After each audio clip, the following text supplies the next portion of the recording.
for something. A new way, a new understanding, a connection, some comfort.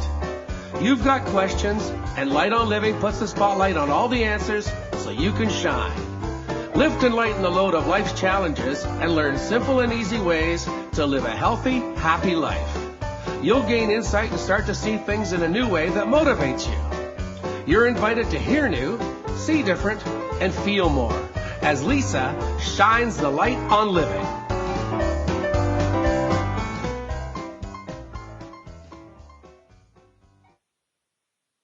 Hello, everyone, and welcome to Light on Living. I'm your host, Lisa Berry, and we are continuing our series, week 3 actually, of obstacles equal opportunities. And this is all about the enlightened journey. These co-authors literally I think they've just chosen their perfect story to be able to share with people to shine some light on, okay, you've got your life, you've got some obstacles. How the heck do you turn them around and really make opportunities out of them and from them and keep them coming? So today we have Matthew Biggar, and I love his chapter. He has this unique, man search for meaning type style in his chapter. Hi there, Matt. And we've got him on the line with us already. And I love talking about each person's chapters because they are quite the challenges that each one of you have chosen to share with us. And I really love this internal purpose, seeking joy, happiness that you've chosen with your chapter, and then really brought it about your entire career. So first of all, welcome, Matt. Thank you for having me.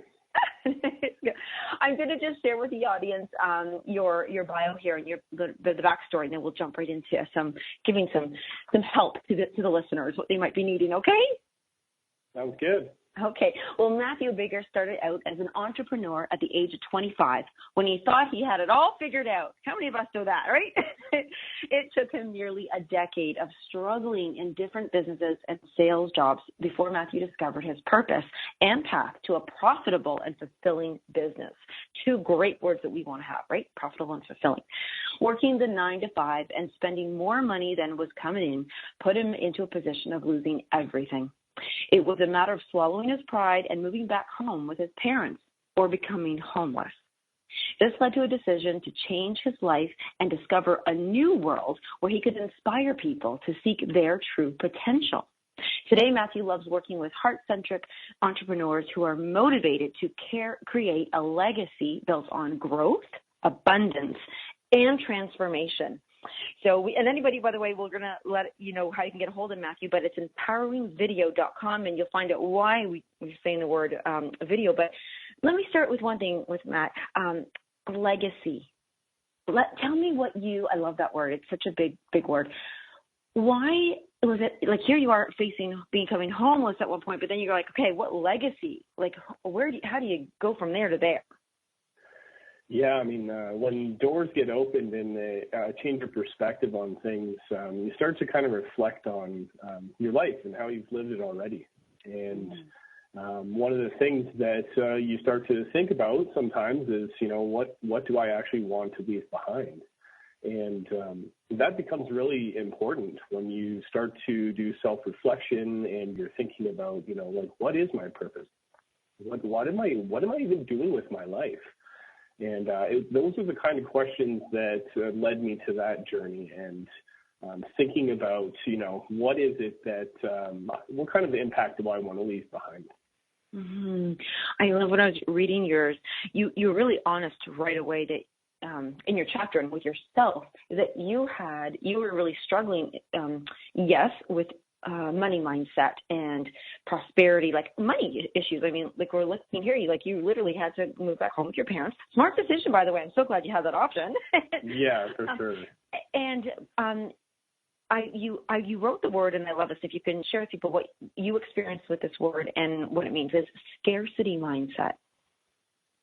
Yeah. So, not to go too deep, but it kind of fell into the social norm of, consumer debt, and the scarcity mindset is what was controlling me. The perspective that there's not enough, there's a lack, You have to pay bills, I can't afford that, like those sorts of things. That perspective is really what I was going after there. And honestly, it's a continual journey. It's not like it's something that just you flip a switch and then your mindset is fixed overnight. It takes time. Yeah, I think that's so, like, even sometimes I think I've nailed something and then a month later or something, you go, what? How am I here again? It's like, what? How is this happening? You wrote something, I love the word re-education. I don't know if you remember all your beautiful things, but you discuss how it is a process of self-discovery, and how important was learning, like consuming new information for you? Critical. Good word. Yeah, I mean, that's the thing that not only did I start to realize that if I wasn't learning and I wasn't growing, I was unhappy. Oh, I get that. I posted something yesterday that said, we're either evolving or we're repeating. And that made me think of that when you just said it was critical. I was like, oh my gosh, you're right. And I love that you went down to, I have to say this, local bookstores. Like, I used to love just going to chapters and even reading titles, because sometimes even reading titles, not even a book, can really just, you find out what you're drawn to, right? Or something jumps out at you. Yeah, for sure. That's my favorite section. Yeah. The business section. They call it business, but it's really much more than that. Yes. Yeah. Well, I would like to touch on this. We talked about, yes, it was a scarcity mindset, a money mindset. There was things around money with you had to do a lot with, but you boiled it down to, it's hard to do this, but 3 things that a lot of people struggle with. And number one, I like for you to touch on this, is confidence. Yeah. I mean, that's one of the biggest things that I think is a continual journey for sure. And you have to err on the side of caution, because nobody wants to be, arrogant or come across a certain way, but you need to have confidence in yourself and believe in yourself so that you can do the things that are uncomfortable, so that you can get up and you can speak in front of people. You can be a guest on a radio show. You can create videos of yourself. Like, all of these things require confidence. I can't believe it. I just love that you said that. I'm quoting you now. Confidence helps you do things that I'm misquoting you, that you're uncomfortable with, so that you can do them. I love that. And that actually brings us right to there, and I'm so happy that you said that. What is it you do for your career? Let's just jump there. Yeah, so I founded a video production business in 2015, and, it's been a bit of a journey. It's been a roller coaster. But one of the things that I found was that, I was just shouting at everyone saying, hey, you got to have video. Like, I was just another one of those voices out in the marketplace telling people how powerful video is. But I saw that opportunity for, a lot of entrepreneurs who are not creating video content to grow their business. Right. And I'm just trying to figure that out. And I realized, even for me, there was this discomfort with talking into a lens, or just getting the messaging right, and, stuttering, getting stuck in front of the camera, not feeling confident. And so I have made a decision to evolve empowering video from a production-focused business into one that empowers people to create their own video content with their smartphones. Because I believe that, you already have all of the stuff that you need to create videos. And if you're not doing it, then there's something holding you back, and maybe you just need a little bit of guidance. That's the most, it can be one time. Have you ever, I think everybody's had this happen. You're doing something, it's maybe with technology and it's new, and there's just one thing. And if you were on the other side of it, that one tiny thing would just fix everything, but you can spend hours and frustration and then think you're, not smart enough to figure it out. And like, it can be really funny how this one little tweak or one little piece of information, if you knew it, would just make it all work. I can't tell you how many times that's happened, where it's like I had, the little voices in the head telling me that, whatever, I can't do this, or you're not cut out for it, and like all this stuff. But then once you actually push through it, you discover that, that wasn't actually that hard. And I actually enjoyed doing that. And now I got to keep doing it. Yes, keep doing it. Oh, there's something in your, wait a second. Oh, that was a big thing. I'm going to just word it my own way here, but you mentioned something really, it came through for me is that, yeah, you got to keep doing it. It's not about just doing it once, but you just have to get, it's not comfortable, but I guess you build your confidence as you become more comfortable, right? For sure. I mean, probably the biggest tip I could share with anyone right now is just start filming yourself and make it a habit. Schedule it in and do like 10 minutes and use your phone. And don't have to have a fancy setup, but just practice it and don't even post the content. Don't share it with anybody if you're not comfortable doing that, but get in the habit of practicing filming yourself, because for me, that has made a tremendous difference. And why is it so, we're very visual people, obviously, but do you think it helps build the connection better? Like why video? Why is it important? Eye contact is one thing. You know, when you can look at someone and it feels like they're speaking to you directly, there's a connection there, and you can share a story at the same time, then that's, you know, as a human being, I mean, there's very few other ways that are more powerful than connecting through that. And the biggest thing I found was, you know, when you're sharing a message, who are you focused on? If you're focused on talking just about yourself, then it might kind of fall on deaf ears. But when you get in the habit and practice of focusing on your customers and the problems that they're going through, and you're able to connect with people and show understanding through video, that can be very powerful. It is. It's like a support system. Like somebody, I know so many times I've gone to look something up, whatever it might be, and on go to YouTube, and it's that when I hear them talk about something, I'm like, oh, that's me. That's the problem right there. Oh, they went through it. They know what they're doing. They have an answer. I need that. Yes. Yeah, and that's what everybody wants, right? We don't want to bump into another hero. We're looking for a guide to help us solve our problems. Right. Okay, I'm going to ask a big question about video that a lot of people might be thinking, okay, I'm here. They're going, okay, Matt thinks I should do this. I'm believing him. He sounds really great, but I'm going to get in front of the video and I don't look good on film, or I'm old, I'm ugly, I'm fat, all those fears of judgment. Do you think it matters? Like, I mean, I watch a lot of videos that are all walks of life. I mean, bad hair, great hair, like just all swearing, no swearing, And so how important is it, like how big is our fear about being judged? Does it matter? It's huge. And that was the number one thing that held me back. I mean, I was the guy behind the camera filming other people and helping them extract their story.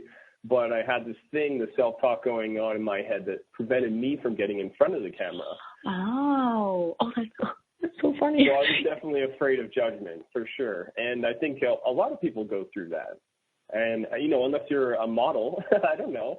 But you're right. There is people from all walks of life that are creating videos and growing their business. And it definitely takes some inner reflection and some inner game work to overcome those things. And honestly, it doesn't necessarily go away, but there are tools that you can equip yourself with to deal with that self-judgment. No, I think that's the toughest one. People think, oh, I don't like my voice and I don't like this. But I love what you said. If you're who are you talking to? Well, who is your message for? Is it about just you and your experiences? Like, it's great to have you share your story, but you're sharing your story for a bigger reason, legacy reason. For sure. When it comes to videos, here's a big one. You said, if anybody's got an iPhone or something, you know what, just start there. We can do this. But a lot of people, you think, no, like I need lighting, I need miking, so many, the setup and the tools and all that. How far are we? Like, what's the scale of importance that we need big stuff? I made a big mistake in the beginning when I started the video business. I mean, I was just investing in gear to fill a gap in confidence. I spent $20,000 to $30,000 on video equipment. And, self-reflection made me realize that I didn't necessarily need any of that stuff in order to grow my business with video. So when it comes to technology, lighting and audio is important for sure. You want to sound good. You want to have good lighting. And that stuff doesn't have to be as complicated as we might think it is. And it doesn't have to be expensive either. I mean, Amazon is an amazing place for it is. Really affordable gear that can up your game. I mean, just using headphones with your phone is going to improve your audio quality. And I mean, if you kind of focus on the quality too much and you allow that to hold yourself back, then you're just not going to make the progress you need. You really do have to overcome that and just get started. And like I said, you don't have to post the content. Just build a habit around practicing filming yourself talking into a camera.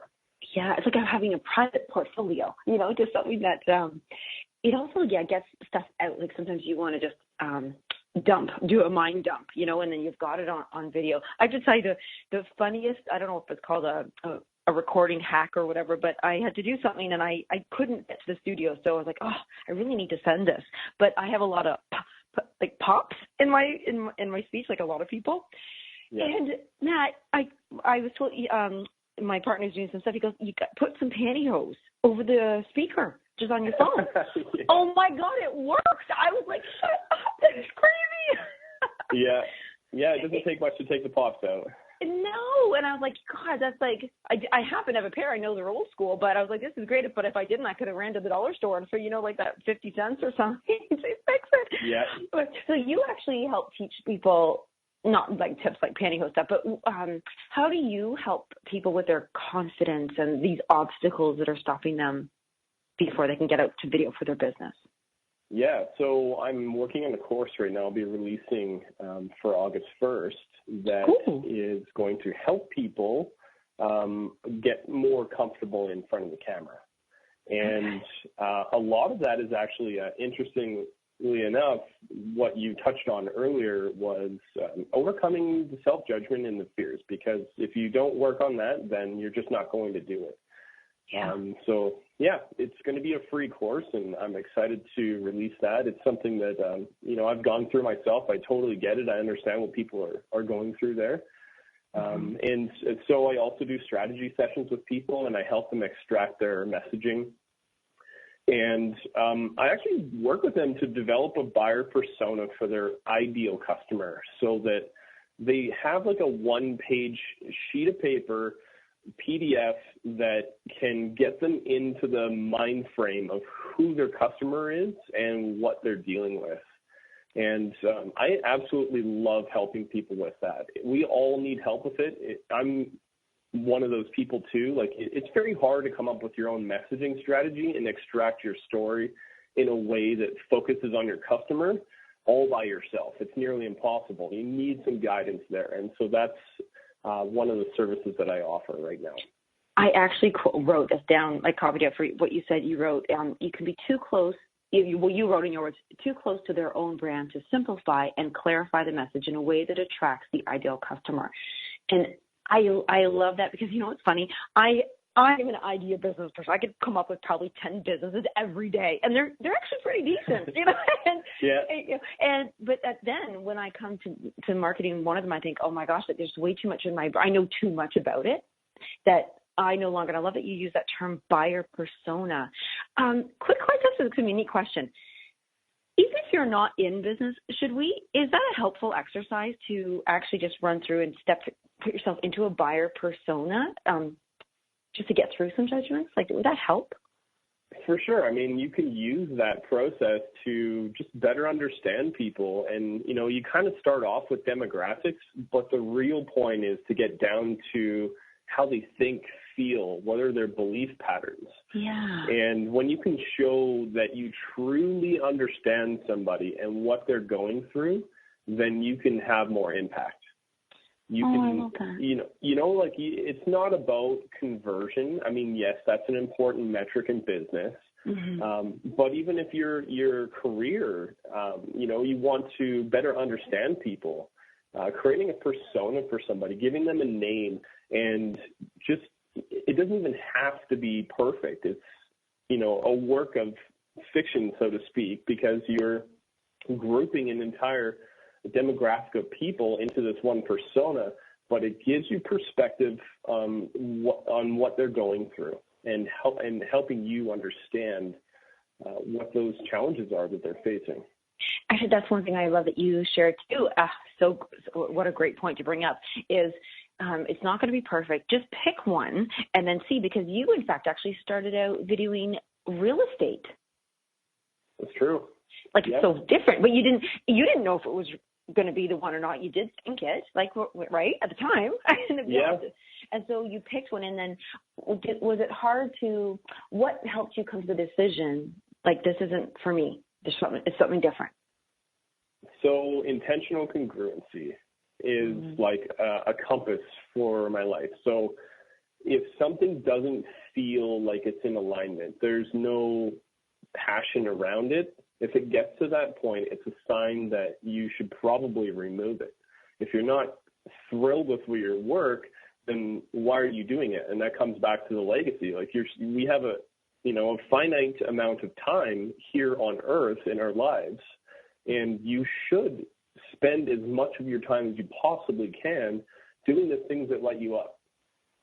And so I discovered that, filming empty homes, while I could make money at it, wasn't necessarily the kind of business that I wanted to build and scale, and I couldn't get excited about it. So that's how it wasn't congruent with my values. And it takes that internal reflection and just making a list of all of the stuff that you really love to do, and then trying to find the themes that connect them together. Ah, I like that. Connecting the things. Yes, and I love that you said the word light you up.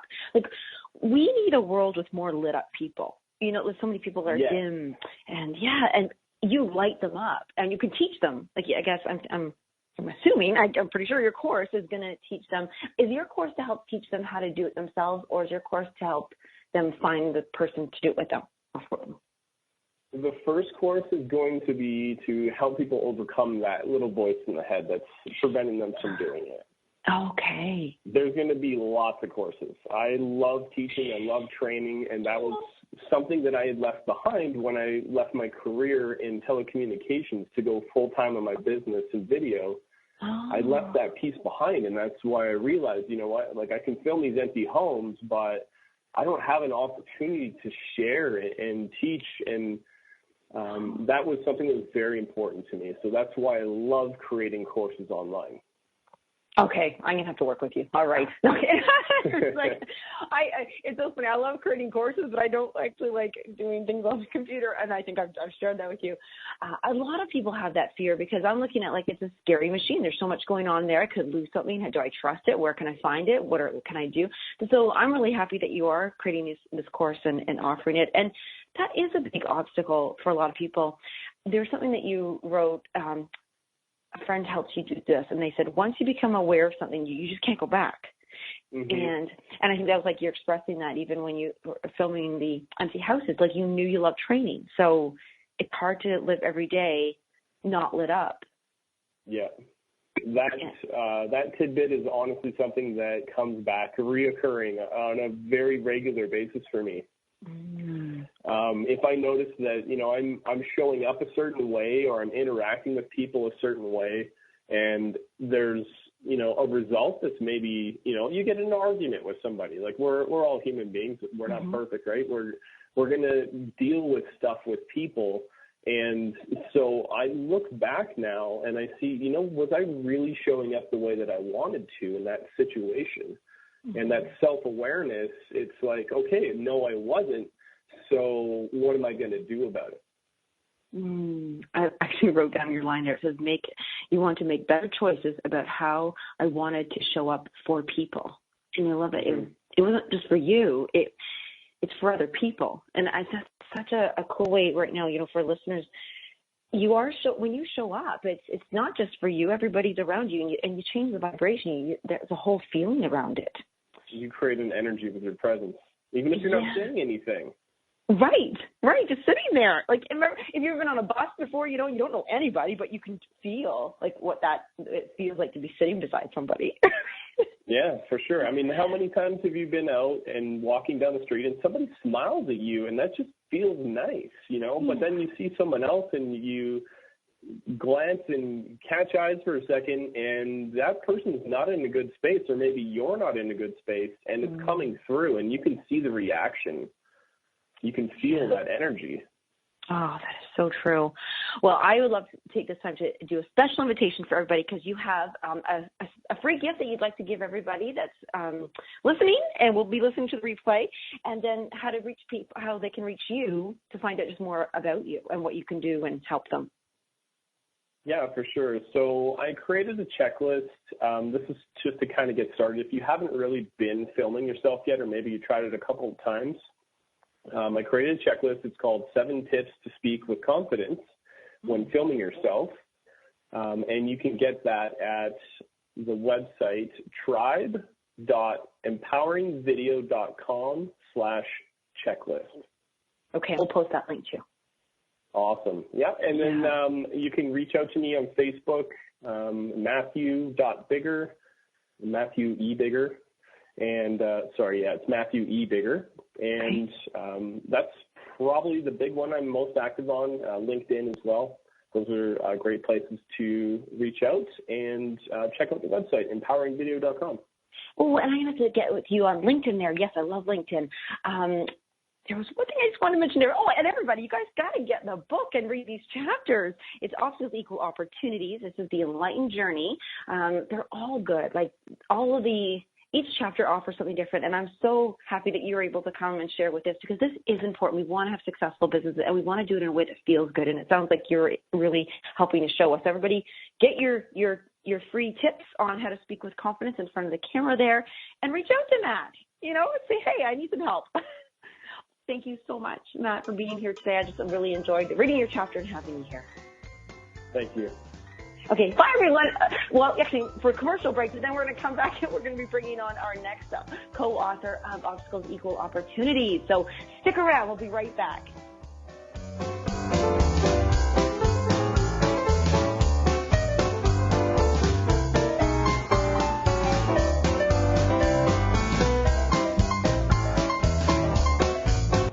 The best of the holistic, spiritual, and conscious world.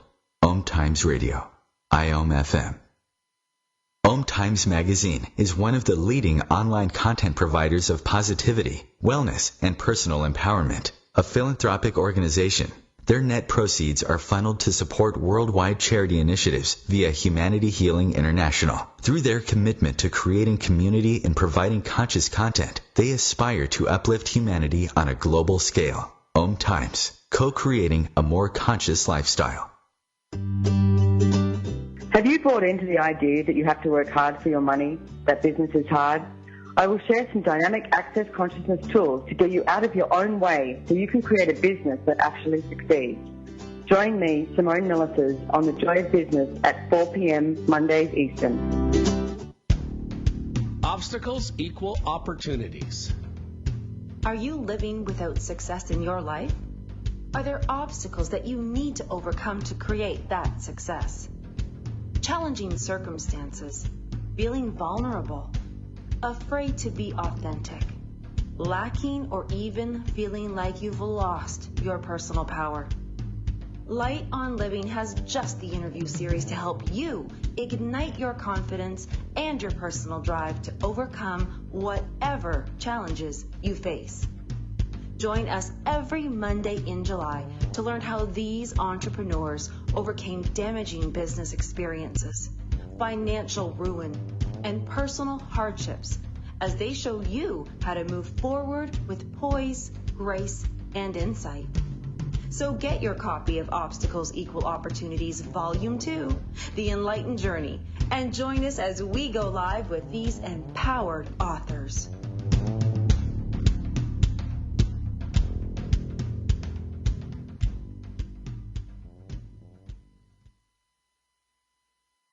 Hi, it's Olivia Munn with my shelter pets, Frankie and Chance. Say hi, guys. When I adopted them, I discovered that they both have incredible personalities. Chance's sole purpose in life is to love and to be loved. Frankie is a little bit of a scoundrel and always entertaining.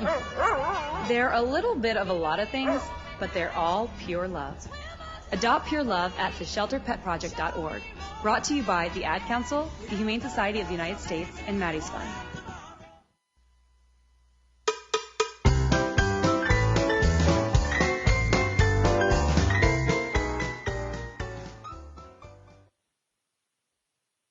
Welcome back, everyone. You're listening to Light on Living. I'm your host, Lisa Berry, and we have our second co-author of Obstacles Equal Opportunities, The Enlightened Journey. I hope you guys all have your copy and are reading through and following us along as we get to have a chat with each of these co-authors. We have Kristin Herr with us today, and I'm going to read her bio in just a little minute here, but I want to welcome her to the show. Welcome, Kristin. Hi, thank you so much for having me on. I'm so excited. Oh, it is really exciting. It's such a lovely opportunity for me to be able to just chat with the co-authors, and then, because they can read your chapter and they'll get to know you on such an intimate, hurried thing, but then they want to, hear from you. It's super exciting to be able to share my story and hopefully help some people along the way. Yeah, you have a pretty... You really went emotion. There's a lot of emotion in yours, I have to say. I was like rooting for you along the way, and I was like, no, and then I was like, yes, no, yes. Well, I'll share this a little bit here with everybody first, and we'll jump right in. But everyone, Kristin, which is Kristin, her. Was born and raised in Tupelo. I think I said that right. MS. That's right. Oh, good. Thank gosh. Actually reminds me of the word Tupperware, and I like it. Well, Kristin Herr knew at a young age she wanted to explore different parts of the world while living life to the fullest.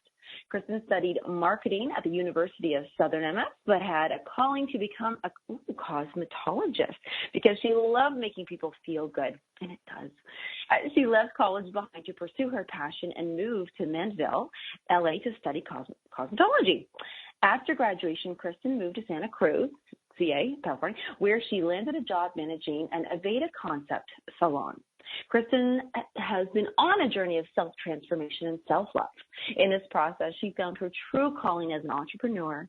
She now has a professional coaching practice helping women overcome limiting beliefs so that they can take their careers to the next level and live the life they were destined to. She now lives in Truckee, California, in the Sierra Mountains with her husband and 2-year-old son. Aw, it just sounds like travels all around the place here. I moved around a lot there for a while, but I finally found I think we're going to stay here. This has been our home for the last 8 years, so this is where we want to raise our son. We moved here because we wanted to start a family and get married and all that, and thought that in the Sierra Mountains and in Truckee, California would be a great place to do that. And so far, it's true. Yeah, your intuition was right.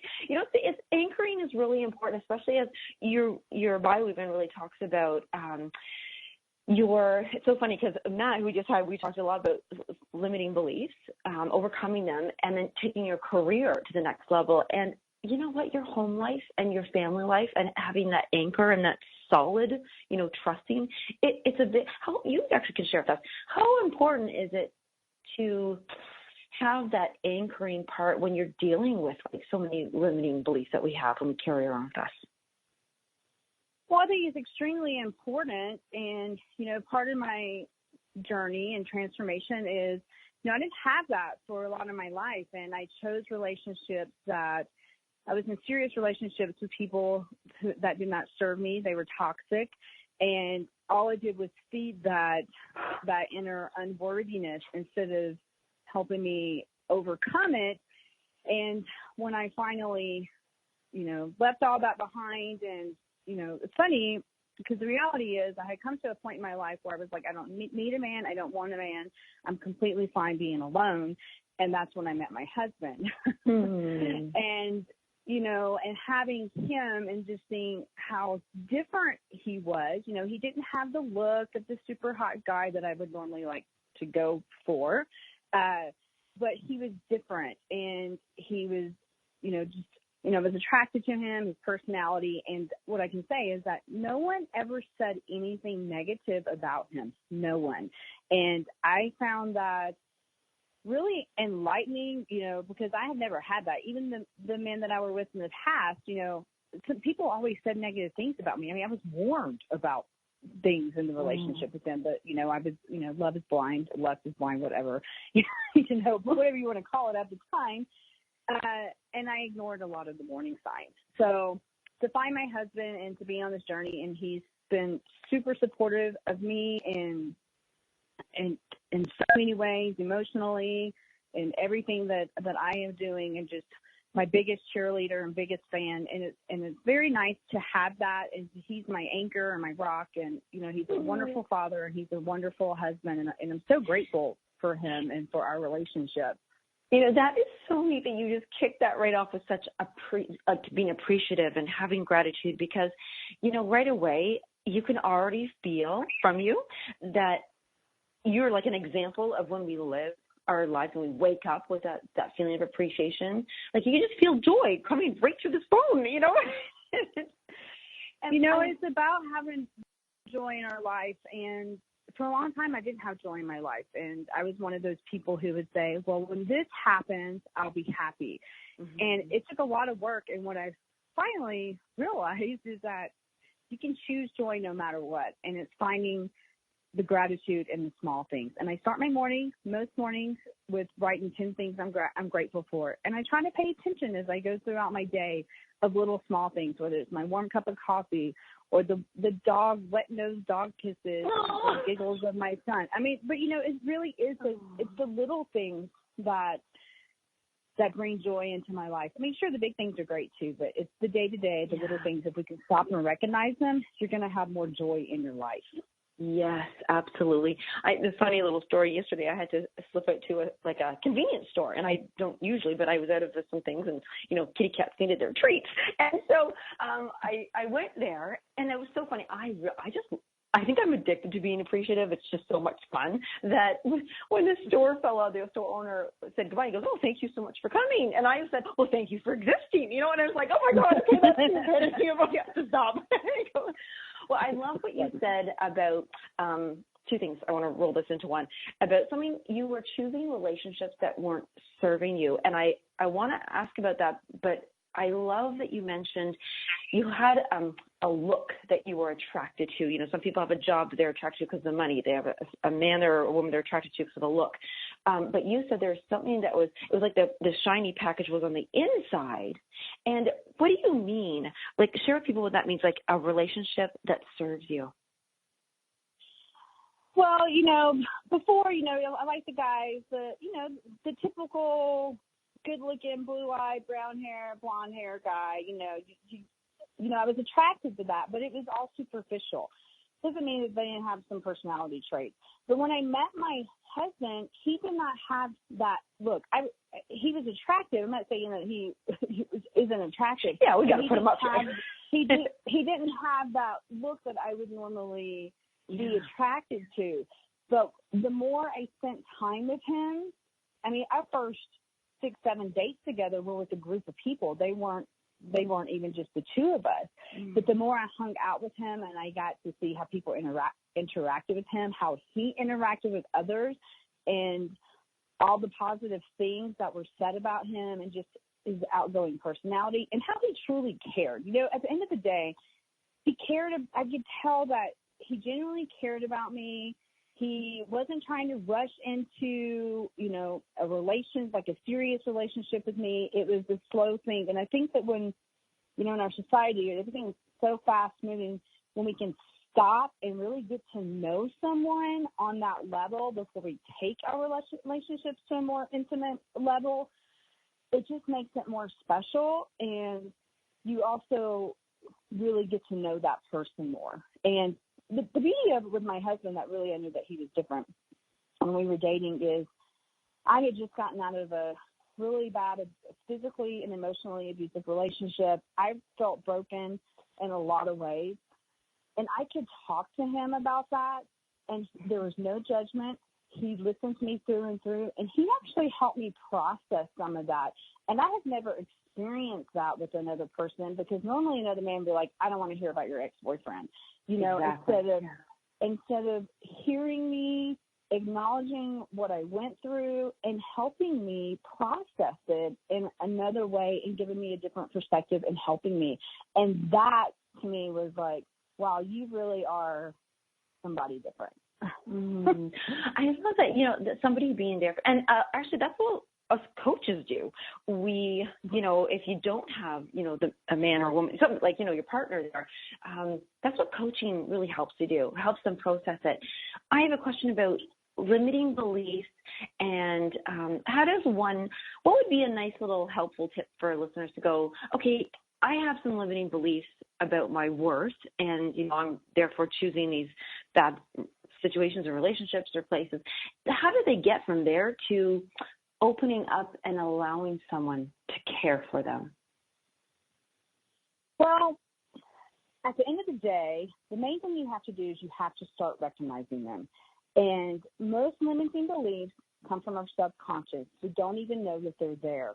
All we know is we get a feeling or we see a pattern of choices, and we don't know why we keep making these same choices that we know are not serving us. Whether, for me, I was choosing poor relationships, even though the warning signs were there. And, we keep doing it over and over. So my recommendation, and this is something that I actually even learned from Dr. Shannon Irvine, is you got to start paying attention. And, thoughts that come into your mind like I'm stuck or I'm ugly or I'm not worthy, a lot of times they don't come into our subconscious like that. They come into ways of procrastination. They come into ways of making other choices that aren't serving us, but we don't understand that it's really a core belief. And you have to, and I know I keep saying that, but you have to pay attention. And the way I have done this is have a piece of paper with me, and I start writing down if any thought or a feeling comes to me, that feeling came from a thought that I really don't realize. I start asking my question, why am I feeling this way? And then I write it down so I can start acknowledging and see where the beliefs are, what they are, and then you have to start changing them. And it all has to, it all has to do with how you're talking to yourself. What do you feed in your mind? We do control our thoughts. It's very simple to do, but it's also very simple not to do. And that's why so many people don't change, because they give up after like 3 or 4 days because this isn't working. But it takes 67 days to completely create a new belief where it is taking over the toxic one. Oh, it was 67 days to kind of 66. 66, sorry. This pattern, habit, new belief, because that's really what a belief is. It's something you've just been thinking about over and over and over again. That's exactly right. And big question for me, why do we ignore warning signs? I think it's because of unworthiness. I feel like it comes from it stems from feeling unworthy, like unworthy of a healthy relationship. So you go with a guy who, my ex-boyfriend, his mother, this doesn't tell you how crazy I was at the time, and ignoring what warning signs is. His own mother called me and warned me not to move in with him. Oh. And she was like, and, she called me and told me, and she told me about some things that had happened, and I ignored them. I don't say 100% ignored them. I think that's like, well, he won't do that to me. Right. It was more of that. It was more of like, he's changed, or I can make him better, or I love him so much that he won't behave that way to me. And that is like kind of crazy. If you think about it now, it's like, why do you think you're any different? That makes a lot of sense, though, because really, this is perfect. Thank you. Because I'm thinking, okay, so a warning sign comes up warning you what could happen. And then we have to stand there and say, yeah, do I believe that could happen? I've got a different history. So maybe that won't happen to me, because we want an outcome that we want. Or like what you also said is we probably could be just justifying some things because we do have maybe low self-esteem, low confidence. And I would love for you to share, I love that you said sometimes things come up in different ways, like procrastination. Do we procrastinate living our best life out of fear? Oh, absolutely. I think most people make their decisions based out of fear. I mean, I'm going to be honest with you guys. I have been in a state of fear for the last 2 weeks. I'm getting audited by the IRS, and you want to talk about like fear, because you're getting everything together, and there's just like this sense of anxiety around it. Regardless, you know, I mean, the worst case scenario, we have to pay more money, but it's just it's time consuming. It's very stressful, and it really has caused me some anxiety and fear. But I recognize that, okay, this is fear that is coming into my life. It's really not necessary. You know, regardless of the outcome, it's going to be okay. It's not, you know, it's going to be okay. And most people, you know, think like our being, our DNA is from the time that, you know, we were created to be fearful of, to stay, you know, we want to stay alive, to be fearful of the tiger who is about to try to kill us, you know, back in the day. But now fear shows up in our lives, and I think it controlled my life for a very long time. And not to say I have different struggles and things that come up now, but I get through them a little faster and I recognize them. But so many of our choices are based out of fear. We're afraid we stay in the job we hate because we're afraid that if there's that sense of security, it's a false sense of security because you've been at that job for how many years, but you hate the job that you do. So you're afraid to take the chance to either A, get a new job, or to go on your own and do something else because it's uncertainty and it's the unknown. So we stay in that fear.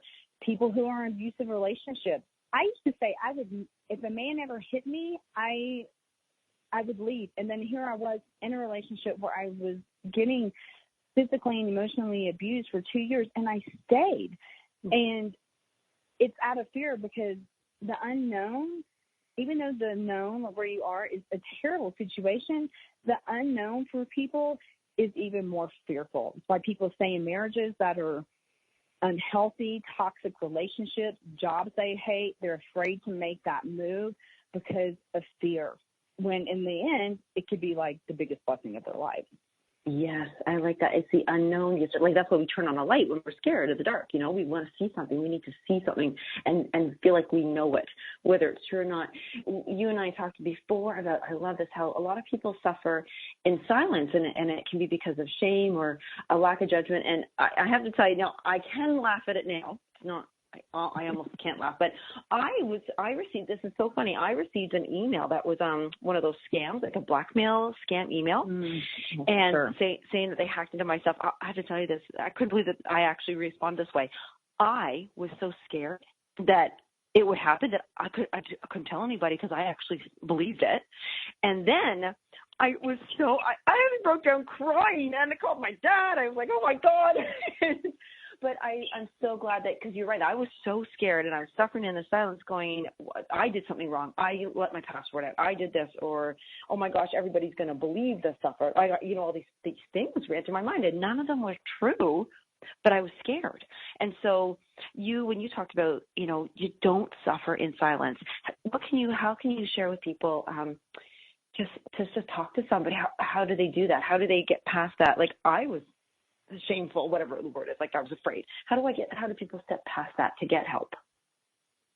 It all comes with making a decision. And for me, like even writing the chapter in my book, I put a lot of personal, you've read my chapter, personal stuff in there. Yeah. And I mean, as I was writing my chapter, I even cried because it just really, I'm like, cheer up now. It really helped me process a lot of stuff that I had dealt with in my life, and to understand why I made the choices I did, and, and be grateful for everything that I overcome. And what I have realized through this whole process is people need to hear your story. And we live in shame. We're shameful we're in an unhealthy marriage. We're shameful we hate that our jobs. We're shameful we're overweight and we're binge eating. And we don't want people to see the real us and show our vulnerability, because when you put it all out there, somebody might judge you. And it's that fear of being judged. What are others going to think? What are other people going to think about me? And my recommendation is just do it. Just make the decision. I need to speak up for myself. I need to go talk to someone, whatever that is. And everybody has a story. Everybody has something that can touch someone, that can help them. And that is what has made me step out of my shell and have the bravery, really, because at the end of the day, it's bravery to put myself out there in this way, because I know that there's somebody that I am meant to help that only I can help.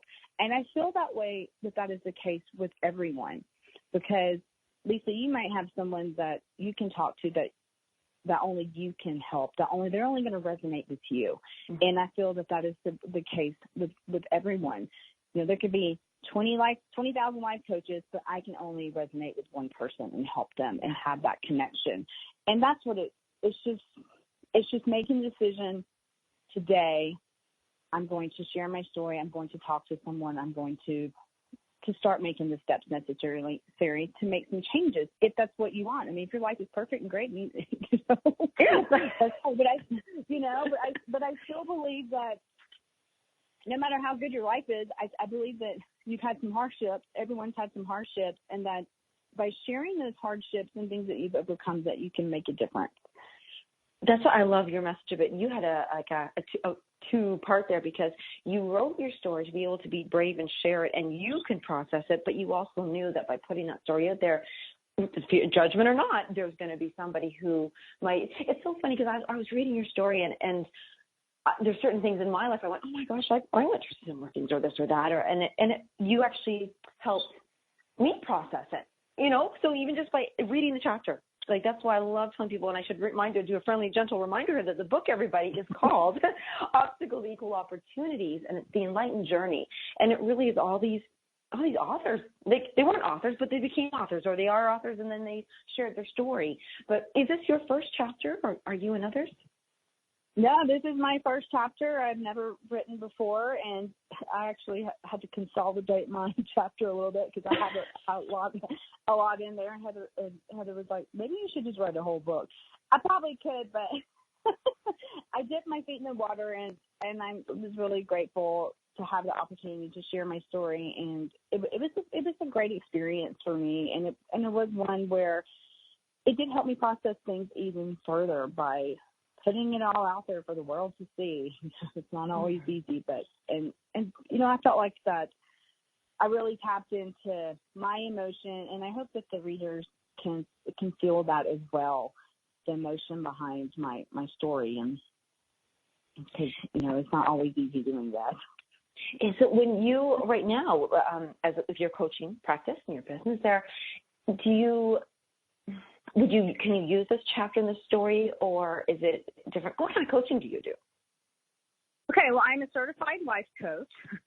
My main focus is helping women in business who are struggling to take their lives to the next level. Maybe you're a working mom and you just feel like you're meant for more. And I'm really big on the mindset, because that is where the magic starts happening, because you can do all these different things and take all these courses and, create new funnels and do all these things. But if you don't really deal with the limiting beliefs, you're going to struggle. And when you really deal with the limiting beliefs and you start making that shift, is when the magic starts to happen, as I like to say. So, I help people, identify what it is they truly want, gain some clarity there, because a lot of people aren't even really sure. Mm-hmm. And then we create a plan. But while we're doing that, we also dive into the mindset piece of it, and I help hold them accountable. I actually have an 8-week program that I put together. It's called Making Mindset Moves, and it's all about this and the accountability piece, and where you have weekly coaching calls with me and that accountability, and help you process all this, and so you can take your life and your business to the next level, whatever that is, and especially with working moms, we have a lot on their plate. I'm not just to women, but I do gravitate toward them more, because I feel, in my experience, women struggle with this more than men. They struggle more with unworthiness, and they don't know why they're stuck. They don't know why they make the decisions they do, and they don't know why. They know that they're meant for more, but they're not quite sure what's holding them back and how they get there. I love that. And so right. And I love that you highlighted that a lot of people need clarity even on what their life looks like and what they want. That's a big one, because you have to have a lot of self-value and worth to say, hey, I need to sit down and just be with myself for a minute to figure this out. I want to let everybody know that it is www.KristinHerr with 2 R's.com. And also you can go check her out on Facebook. You can find you there, Kristin Herr again. And you've got a lovely picture, of course. You got your cosmetology going on there.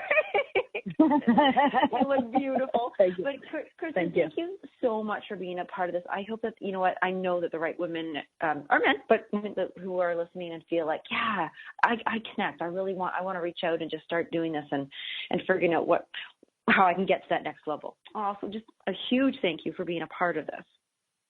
Well, thank you so much for having me. And I do want to say one thing about my website is it's about to be going live. It's not quite there yet. It's any moment now, but it's almost done. But, you know, if someone does want to reach out to me, find me on Facebook. I'm also on LinkedIn. Check me out. Send me a message. I'll be happy to do a 15-minute complimentary discovery call with you to see if coaching is a fit for you or not. And thank you, Lisa, so much for having me on. I completely appreciate it. And it's been an enlightening journey for myself, this whole process. Oh, you guys are just all so wonderful. Again, everybody pick up your obstacles, equal opportunities, the Enlightened Journey. Thank you for saying that one again. And I'm really going to give thumbs up to LinkedIn here. There's another one. I'm going to go find you guys both right now, Matt and you. All right, everybody, stay tuned for yet another co-author we have coming up. Danielle Lynn is going to be next, and we are so happy to have you here. Okay, thanks, Kristin. We'll talk to you soon. All right, thank you. Okay, bye.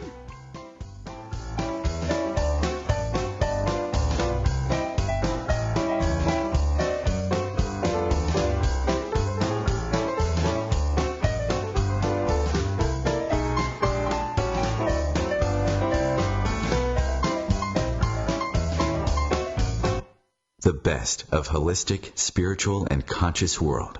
OMTimes Radio. IOM FM. Ascending Hearts is no ordinary dating site, but a spiritual dating site with a purpose, to link you with your soulmate. We engineer the serendipity so you can trust that you will attune with someone that has the same matching vibration as you. Ascending Hearts, the conscious dating site for the spiritually aware.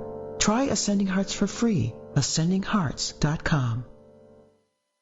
Tune in to The Practical Intuitive, Mind, Body, Spirit for the Real World with me, host Robin Fritz, Mondays at 2 p.m. Pacific, 5 Eastern. I'll cover personal and business intuition, animal communication, mediumship, space clearing, past life regression, shamanic insights, energy healing, soul choice, and more, all to help you tap your own intuitive and healing skills. No ifs, ands, or buts. Mind connected to the heart, connected to the love, connected to the soul. I'm connected to you, connected to me, connected to us. The Connection app. The perfect way to get to know your partner, yourself, and love more deeply. Download and join today. Mind connected to the heart, connected to the love, connected to the soul. I'm connected to you, connected to me. Mother, Mother Ocean. Hi, I'm Jimmy Buffett. West Indian manatees are one of the most unique animals on Earth, and we're still finding out so many new things about them. But manatees are endangered, and many of them are killed or injured each year because of watercraft collisions or other human activities. You can help save these gentle marine mammals. For free tips on what you can do, call Save the Manatee Club at 1-800-432-JOIN. Thank you.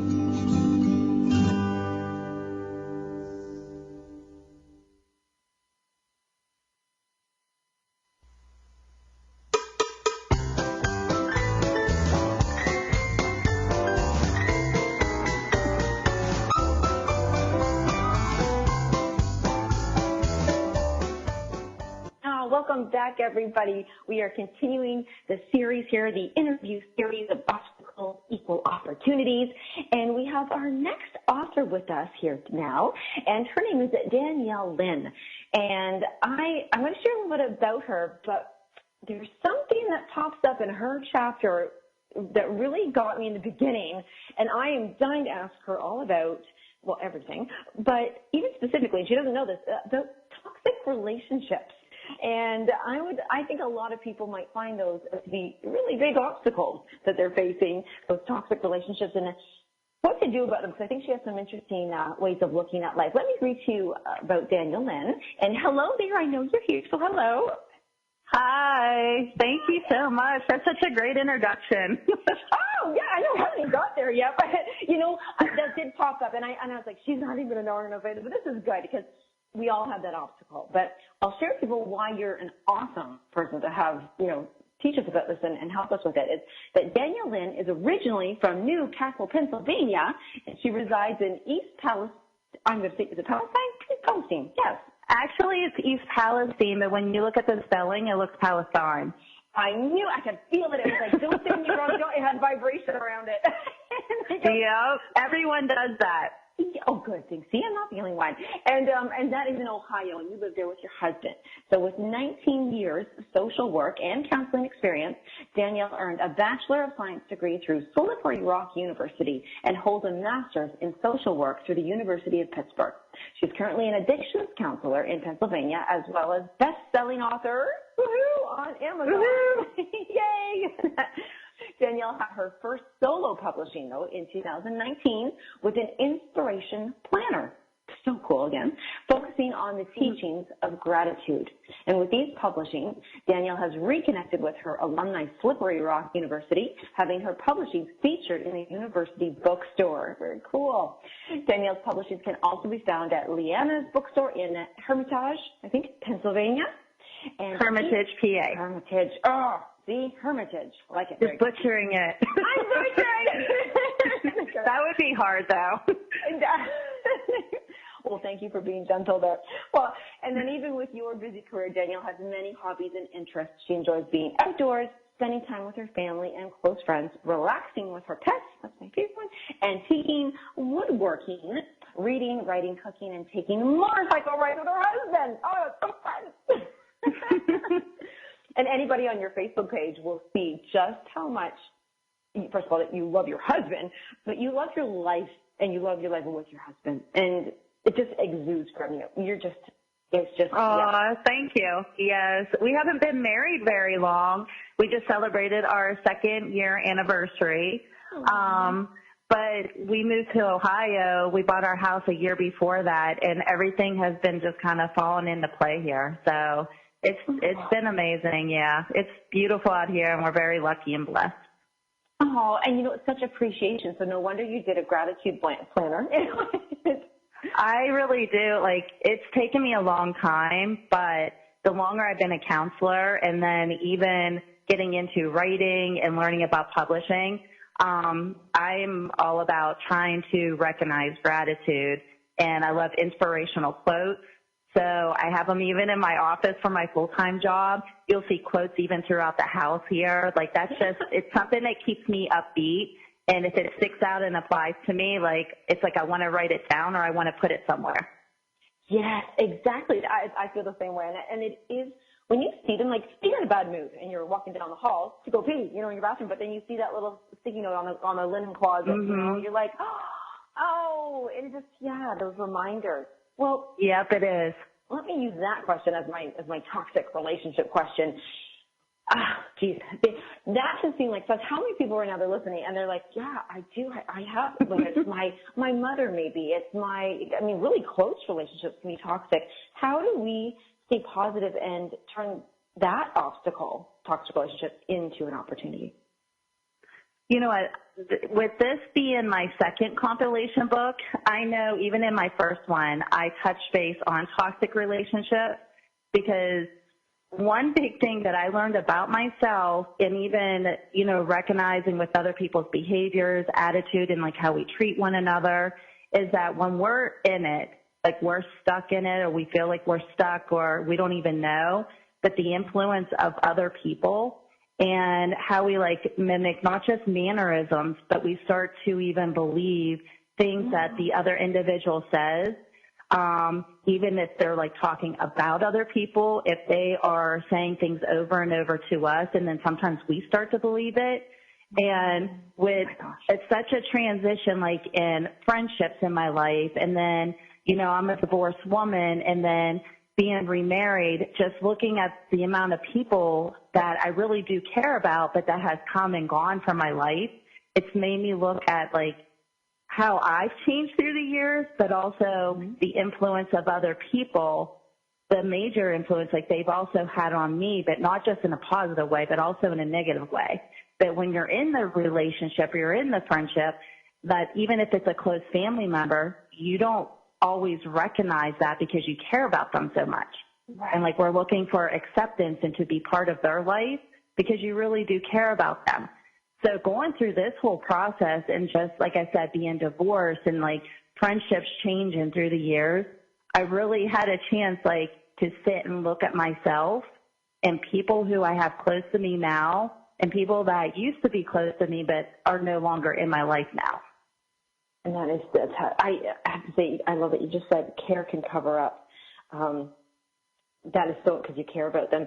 And what you just said, we had a guest, one of your co-authors, Todd, on last week's show, and he, you know, specifically it talked about how, you know, people in your life change as you grow, like the circle of friends, the circle of support. So sometimes what they're helping to support you in one way, it may be a lesson, or it may be, you know, maybe one you didn't want to learn, but one you needed to.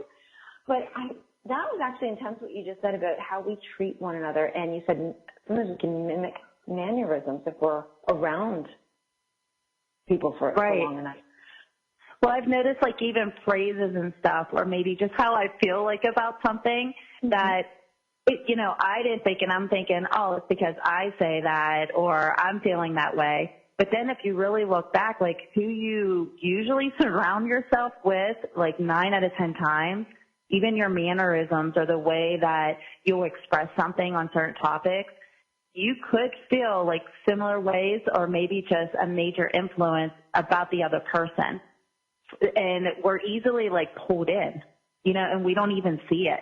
And now it's like the older that I have been getting and like I said, the whole transition, like within my life, I feel like every 10 years, it's like I've learned something new about myself, and I've learned something new like about relationships, about how I fit into the world, what my comfort is, like learning more of what I need for my self-care. I feel like every 10 years, it's like I'm a new person, if that makes sense. I love that. I actually have a fun title for you if you're thinking of another book, Different Every Decade. Oh, my gosh. You know what? I have been trying to think of something. This is funny. I have been trying to think of something that is like just about relationships and life. And I came up with, and I saw a title similar. It said something about the 40th, like, you know, being 40 plus and like what you learn. But I'm like, what is the topic for this?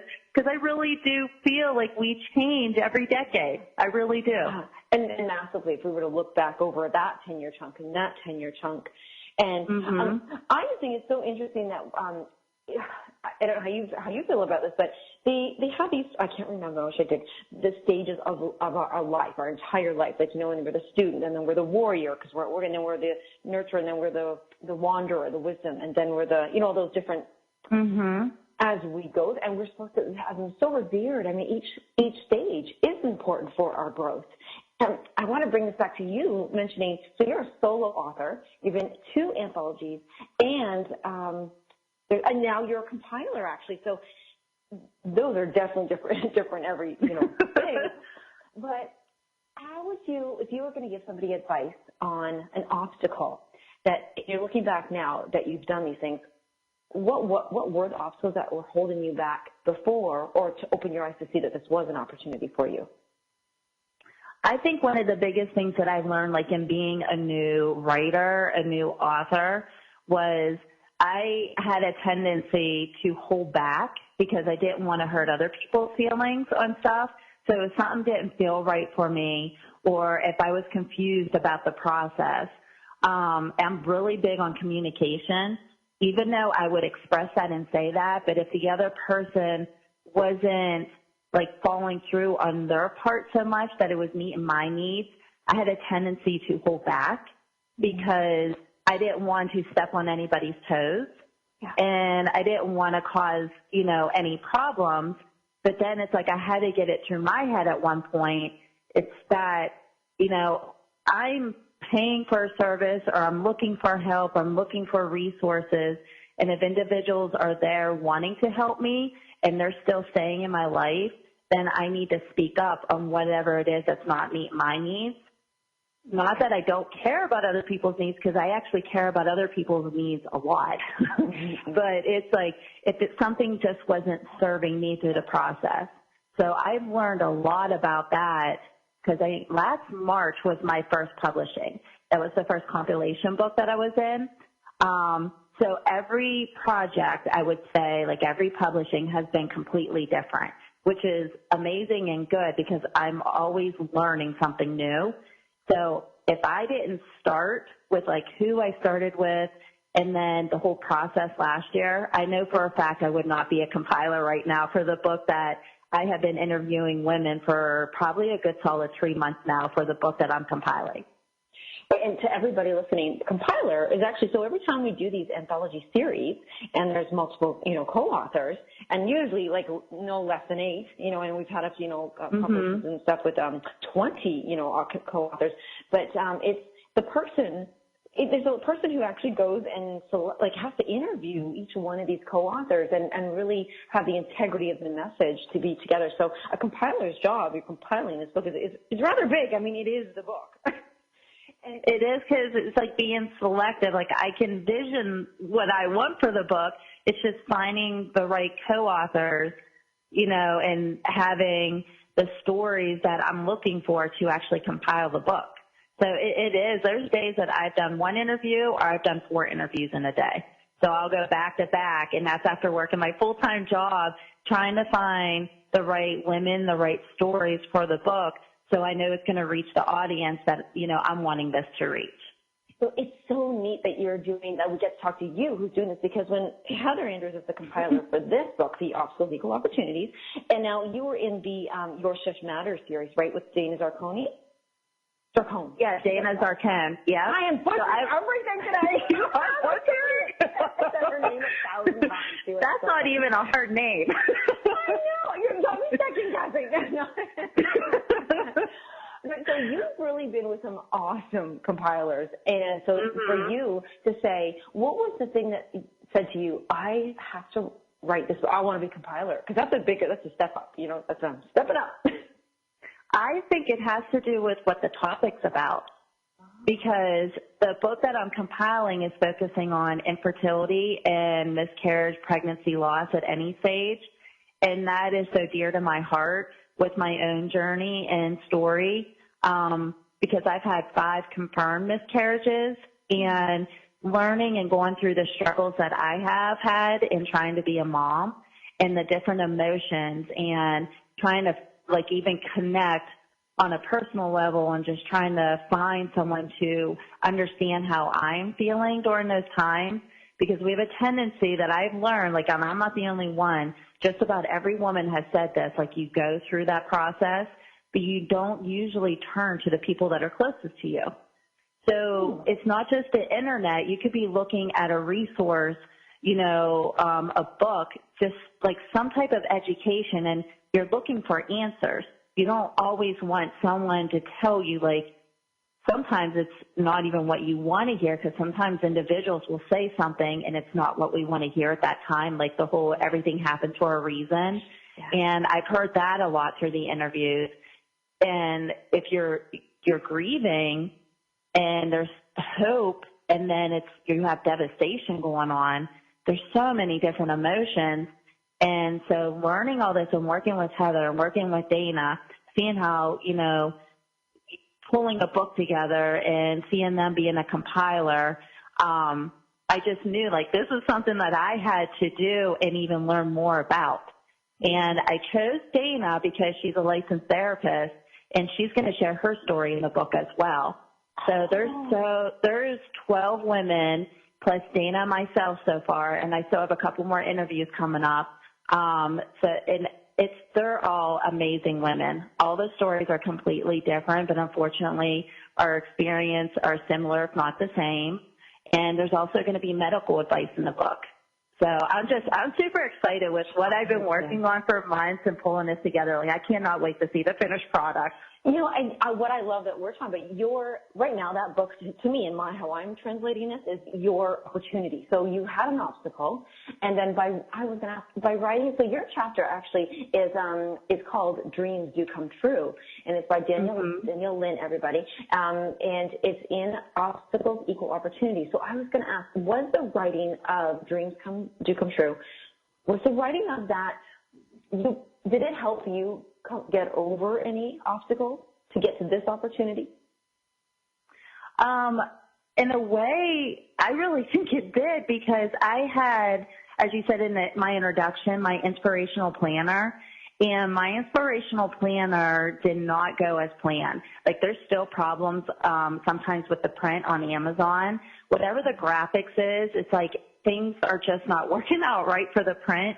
So then I worked, with the publishing team and selling my own copies from home, and it worked out something that was that way, which was amazing, because that way I was able to have my own copies. But it's made me look at things a completely different way of, okay, if things don't go as planned, is this ultimately something I still want to work on and work for, or do I have something else that's in my heart that I've been holding back on too?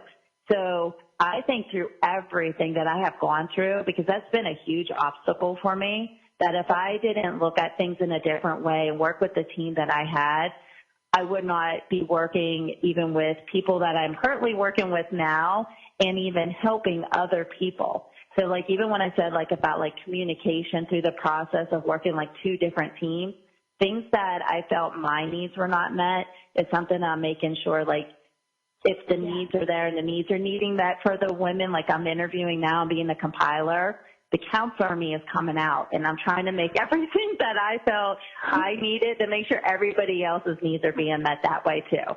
I can see how you would do that and are doing that, and what a great way of looking at that as the opportunity, like going, I was in these shoes, and this was my experience, and I wish I would have had that, or I really liked that, so let me make sure I give that to the other people I'm interviewing. I just this now. I'm not holding back here either. I'm going to ask this question.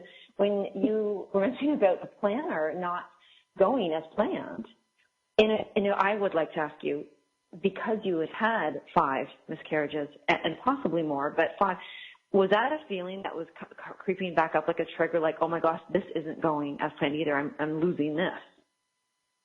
Not in connection with that, actually, and I think it's because it's 2 totally different things that I didn't get the same emotion or feeling of that. Okay. I am just a perfectionist in my own way. So if there are certain things that I'm pouring my heart into and I have control over it, and if I feel my needs are not being met, there are things that I know that I can't have my hands in, though. That's where I guess the frustration part would be when it comes to, trying to be a mom and the obstacles that I have gone through for that. To me, that is not so much all my hands there. It could be that maybe if I wasn't taking the best care of my health, if something like that was found out. But I definitely don't blame myself for any of the pregnancy losses that I've had. You know what I mean? Yeah. So that's where I don't really have the same feeling about both of those obstacles. Right. It's just, I hope I explained that well. That was perfect. No, I love that you said that, use the way you explained it as something that isn't your control, something that you absolutely know is, that thing, maybe you don't want to always hear that everything happens for a reason. But the one thing when it is in your control, let's say, or you feel like there are circumstances that, yes, first of all, you've answered the question. This is for me. I want to work for this. I want to keep going after this. And then you're like, hey, there are obstacles. Number one, the lessons that you share in your chapter is don't be afraid to ask. And that's a big one. Right. Yeah, and I think that was, what's that? I'm sorry. Oh, so did you find that you were not asking for help? I think that's the part, like when I was saying, like communication, and if there was things that I wish I would have saw different, or if I saw maybe a different opportunity in how something was being done, I know on my end, I did not ask enough questions. And I held back because I was new at everything. And so that's where I'm like, well, my opportunity with this is right now. And I'm working, with this team. It's not like I can stop right now. And so there's a lot of stuff I know on my end that I did hold back on. And that's where I want everyone to know that, like, if we don't ask, it's always going to be a no, because no one knows what we're thinking and what we're feeling on it, and that's for anything. Right. So just like learning for myself even to speak up. And I do say that to the women that are going to be in the book I'm compiling. If you have any questions, please do not hesitate to ask me. Like, I feel like I say that all the time. If there's something you need, please do not hesitate to reach out to me. I will get back to you. I'm big on communication. So that's where I was meaning with that. I love that. Actually, I think it's funny. It's interesting how we all use the word, abuse this. Hesitate. Don't hesitate. Because that word, even hesitation, it's uncertainty. It's, I'm unsure. The voice came up, told me that I wanted something, but then something came in front of it. That obstacle showed up and said, "Oh, no. Do you really want to ask that? Are they going to judge you for asking? Or are you going to seem silly, stupid? You can't do it on your own?" Are these the things that are kind of coming up? Well, and kind of, because and I said it earlier, like about relationships, you want to be accepted, So it's like, and sometimes maybe if you're not on the same page with somebody and you've only met them online, so you don't even, know them, that it's face to face. And actually spend quality time with them, even if it's just sitting at dinner and getting to know their mannerisms and things like that. So there's a tendency that we hold back, because what if they don't accept your ideas and they'll tell you what you want to hear, things like that. Gotcha. That's what I know was a fear for me. It's, okay, am I accepted? And because I'm really new at this, are they going to look at me like, okay, but then behind the scenes they're coming up and doing something else? Because I don't know. You know what I mean? Because I was brand new. Mm-hmm. It's difficult. That can seem like an obstacle at first, stepping into a new circle and everything. With all your experience of what you've done, and you're now going out, putting this compilation out, and it's going to be published. In the last few minutes, I was going to ask, right now, are you calling upon people to reach out to you to be co-authors, or are you coaching people right now? I am still looking for a couple co-authors if they are interested. So yes, we just had our first meeting last Thursday, and pulling all the authors together that we could meet online. But it's still open right now. We're just starting to set up the deadlines and get things rolling. So if anybody's interested, please let me know. Reach out to me. Reach out to Lisa, and so we can be connected. What was the second question? I can't remember. And this is for everybody, any woman who would love to just be a part of a group who has dealt with miscarriages or infant loss. Yeah. Right. And so just a reminder, if anybody's feeling compelled to reach out, say, yeah, I feel like there's some opportunity here through this obstacle. And the other one is, do you coach, and a very invitation, other than writing with you in your book, do you coach? What are your services? I have actually done life coaching on and off this last year, and then I put a stop on it because I didn't know what I wanted to focus on. But not just like everything in life. So I actually was talking to I guess it would be my marketing coach. He's been guiding me that with this book, I do want to pull in a coaching program, because I know it's neglected within the community and resources online. And part of this whole thing is wanting to support other women through the process, and either going through their testing, maybe not sure where they need to go and what questions they need to ask through the process, or if they are still grieving and have had a miscarriage or lost a child. So, and that's where definitely being a counselor for so long, that's the best that I could offer anybody, because you do have someone that has been a counselor or a social worker for 19, almost 20 years and going through my own struggles. So I am pulling together a program when this book is, as we're forming the book, because the book's going to be released October 23rd. Okay, well, first of all, good marketing coach. Yay. Yes. And everybody, if you would like to send, first of all, find her on Facebook. It's super easy. It's 44 Danielle Lynn, DanielleLynn, or pop onto her website, I would even suggest. So DanielleLynnInspires.com. So, Danielle, I have to say goodbye to you, and I hate that, but I know. I could talk to you forever. It just flies. It seriously does. Well, you know what? I thank you so much for just giving people those couple tips to know, obstacles, just whip them right into those opportunities. And if you need help, ask first. Do not hesitate and ask. So thank you so much for being a part of this series. We've been doing Obstacles, Equal Opportunities, Volume 2, and we've been speaking with Danielle Lynn. Thanks so much, Danielle. Thank you so much. I'll talk to you soon. Okay, bye. And everybody, you continue listening to this entire series, this whole month of July on Monday. Okay, bye, everyone.